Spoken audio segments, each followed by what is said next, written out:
আমরা একটা জায়গায় এসেছি, আমরা 4 জনে এসেছি। এখানে একটা হন্টেড প্লেসের একটা সন্ধান পাওয়া গেছে। এখানে নাকি খুন মার্ডার হয়েছিল। এখানে মানুষ সন্ধে 8টার পরে, রাত 8টার পরে এখানটায় থাকতে পারেন। আমি জায়গাটা দেখাচ্ছি, এই যে ঠিক এই জায়গাটাতে, ঠিক আছে। আমি আমার ব্যাক ক্যামেরাটা অন করছি। এর উল্টো দিকেই নদী আছে, এই যে নদী দেখা যাচ্ছে, নদী রয়েছে, এটা নদী রয়েছে।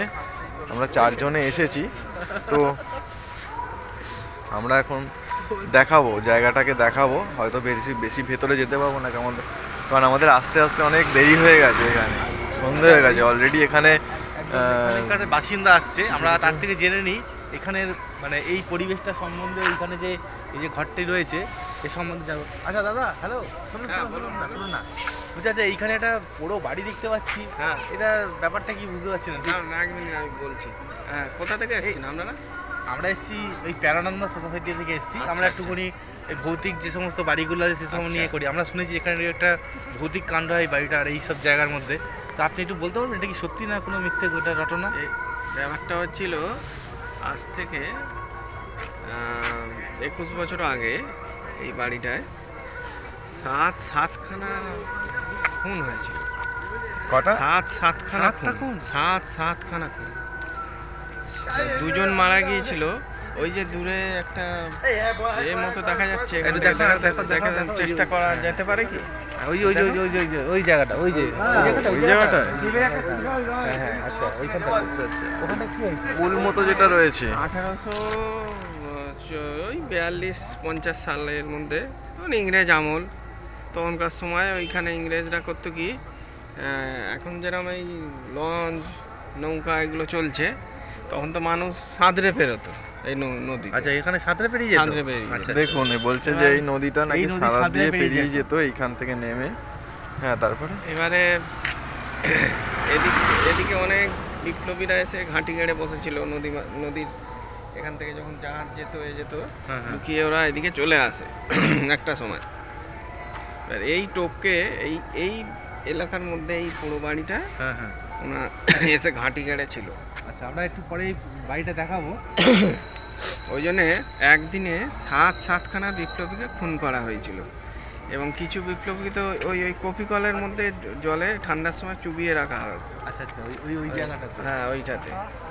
ওটাও পরে দেখা যাচ্ছে। বাড়িতে লোকে এখনো ভয় পায় বলে কুকুর পোষে। দেখুন যাচ্ছে নিয়ে অ্যানসেসিয়ান। হ্যাঁ, ওই যে ও হচ্ছে স্বামী, ও হচ্ছে স্ত্রী। ওই যে ভালোবাসা করেই বিয়ে করেছে। আচ্ছা আচ্ছা। হ্যাঁ, এরকম এখন হয়। যাই হোক, আপনি কি আমাদের সাথে এই বাড়িটা একটু যাবেন? হ্যাঁ, যা যেতে পারে। তবে বাটানগরের একজন আছেন, আচ্ছা, উনি এইগুলো খুব বলতে পারবেন। ওই নিলয় চন্দ্র মান্না। আচ্ছা, উনি ভূত প্রেত এগুলো বিশ্বাস করেন না। হ্যাঁ, এবং যে জায়গায় ভূত আছে সেই বাড়িতে ঢুকে যান। আচ্ছা, এবং কলার ধরে সেখান থেকে ভূতকে বার করে নিয়ে আসেন। সে 7খানা খুন হোক, 10খানা হোক, গলায় দড়ি হোক, এগুলো উনি ওনার পেশা, কাজও করেন। এবং যখন ফাঁক টাইমে থাকেন, এই ভূত ধরার একটা ওনার খুবই নিবিড় সম্পর্ক আছে ওনার মধ্যে। তা ওনার কোনো কন্ট্যাক্ট নাম্বার টাম্বার পাওয়া যাবে কি আপনার কাছে? আছে, কিন্তু শনি রবিবার হলে জোরে বাইক দেখলেন কি অবস্থা? এখানে একটা ঘটনা ঘটলো, এই জায়গাটায় আসতেই বাইকটার মধ্যে একটা বিশ্রী আওয়াজ হলো। এই জায়গাটাতে কেউ জোরে মানে আসতে বাইক চালায় না, কারণ 7খানা খুনের কে কোন দিক থেকে এসে এখন নিয়ে ওই যে কপি কলের কাছে চলে যাবে।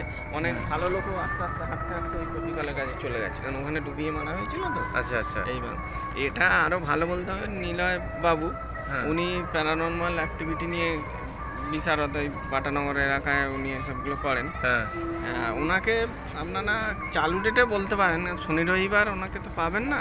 আচ্ছা, কারণ উনি ওই দুপুরবেলাটার দিকে একটু ওই সারা মানে এইসব কাজ করলে যেন একটু হাওয়া বাতাস লাগে, মানে একটু জ্বর ভাব হয়। আচ্ছা আচ্ছা। ওই জ্বর ভাবের জন্যে ওই প্যারাসিটামল নামক ওষুধ খেয়ে উনি ঘুমান। ওই দুপুরবেলাটা শনি রবিবার উনি থাকেন না, বাদ বাকি দিন পাবেন। এই হচ্ছে ব্যাপার। আমরা তাহলে একটু চলুন আমাদের ক্যামেরাম্যানকে বলি একটু সামনের ওই ভৌতিক বাড়িটাকে একটু দেখানোর জন্য। চলুন দেখুন। এখানে আমরা এখন যাচ্ছি।